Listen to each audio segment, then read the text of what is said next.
could this really be setting up a bigger sell-off in the market? Now, today was a holiday. The stock market was closed. However, for us futures traders, there was a little bit of movement out here. However, it was quite boring.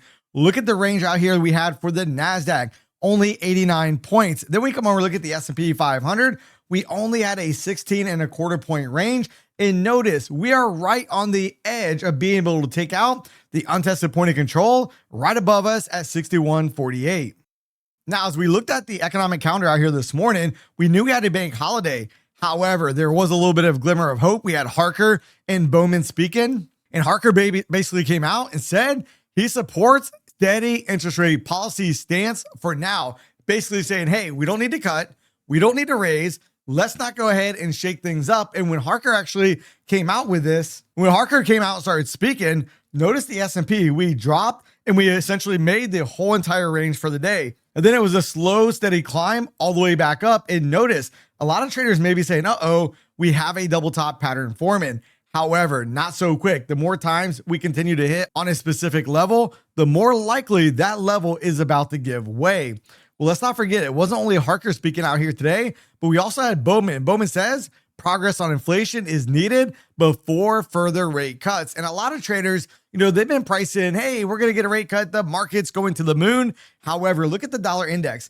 Dollar index continues to fall a little bit lower, even with the Fed out there saying they basically support no interest rate cuts in the very near future. Now, gold was trading today. Gold basically was up a whopping 10 points. It was up a little bit more, but we basically have equal wicks on the top and the bottom of both of these candles. However, when we look right here at this article, the S&P 500 raised to a new record high, may tip it into a bigger pullback, and here's why. Now, essentially, it talks about weak seasonal factors looming. However, when we look at this chart right here, we can see we basically have this little wedge triangle pattern. You can see we keep coiling up, which makes it look very obvious like we're getting ready to break to a new all-time highs. And if you notice, as we're getting ready to break to new all-time highs, look down here at the sub panel. Look at the RSI indicator.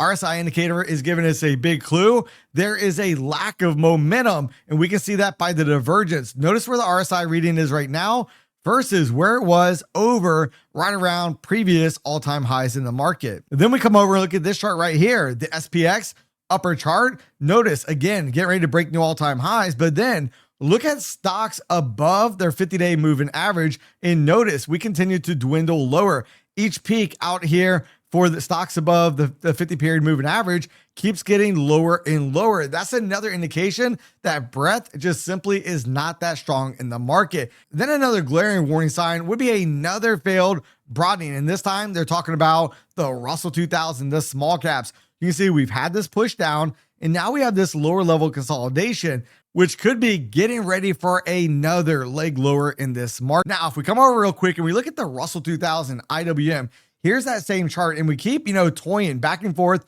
above the anchor VWAP from the 52-week high. And notice, all right, we basically came right up to it on Friday.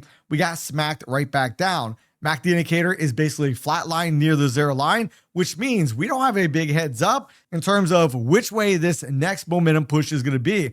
But I do want to warn you guys, the longer the market continues to go sideways, the more calls that's being built for the next move. Now, let me know in the comment section down below, do you guys think the next move is going to be higher or lower out here on the Russell 2000? Now, as we jump over and we take a look at the SPY real quick, SPY, look out here on Friday's candle, basically a candle of indecision, a little doji looking candle. And on Friday, we actually pushed the new all-time highs. However, we did not get a closing record high for the S&P 500. 4-hour chart, basically MACD is trying to cross on the way up. But then on the 30-minute chart, this is going to get interesting tomorrow. Since the futures markets traded today, is that going to set up a much larger potential gap out here in the market? Keep in mind, Friday was a D as in dog shape profile. And what a D shape profile indicates is we are likely going to get a breakout or breakdown from that pattern on the next trading session. However, I want to warn you guys real quick, with a D shape profile, the first way the market breaks quite often ends up being nothing more than a trap. So if we start breaking down, if we gap down lower tomorrow, watch out. Could that be a trap getting ready to run the new all-time highs? Or if we gap up to new all-time highs, is that going to be a trap? And then we're going to see the S&P come sinking much lower. Now, I want to remind you guys right now, Apex having a massive 80% sale off all their valuation accounts, passing as little as 1 day. And if you want to take advantage of this offer, use the link in the description box down below and use promo code Mike at checkout.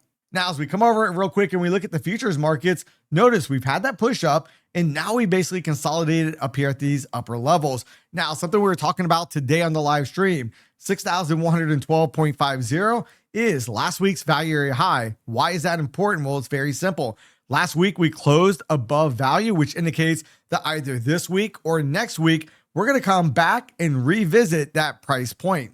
Now, if you guys don't want to miss the next time I go live, make sure you're subscribed and you have the bell notifications turned on for all. But then as we come over and we start looking at the daily profiles real quick, notice I kept thinking today on the live stream, we were going to come up and hit 6148.50, but hey, maybe they're going to wait for tonight. They're going to go ahead and push it up and out maybe tonight during Asia. And then we'll see, do we want to go ahead and look for the trap and potentially play it right back down? Now, here's where it gets a little bit dicey, all right, for us.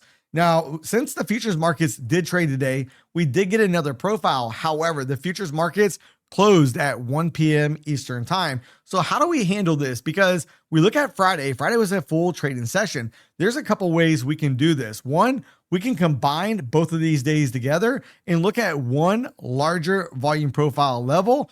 Or we can treat today's trading session similar to what we do during the overnight volume profile levels that we trade with each morning on the live stream. So if we basically go out here and we look, we see that value area high came in at 6146.5.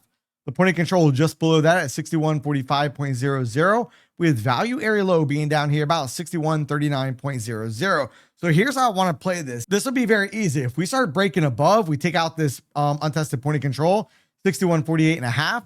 Then we start coming back down, meaning below the high of Friday. Then I want to target 6146.50. Then I want to target the point of control. Then I want to go ahead and either target Friday's value area high or today's value area low. Then the point of control from Friday at 6135, and then Friday's value area low. Anything below Friday's value area low, I then want to turn my attention back towards two price points. One, 6113.25, and two, this untested point of control from Thursday at 6103.75. Now, when we look at the economic calendar for tomorrow, what do we have on deck on Tuesday? Right here at 8:30, we have the Empire State Manufacturing Index, and that's essentially all that we have for tomorrow. Then on Wednesday, we're going to get the FOMC meeting minutes at 2 o'clock. So at least we have a little bit of economic news for tomorrow. However, let me know in the comment section down below, do you guys agree? Is the Fed losing grip on inflation? Right here, egg prices are surging again. Why Powell and the Fed's grip on inflation may be slipping? Do you guys think Powell has basically fumbled the ball and inflation is on its way back?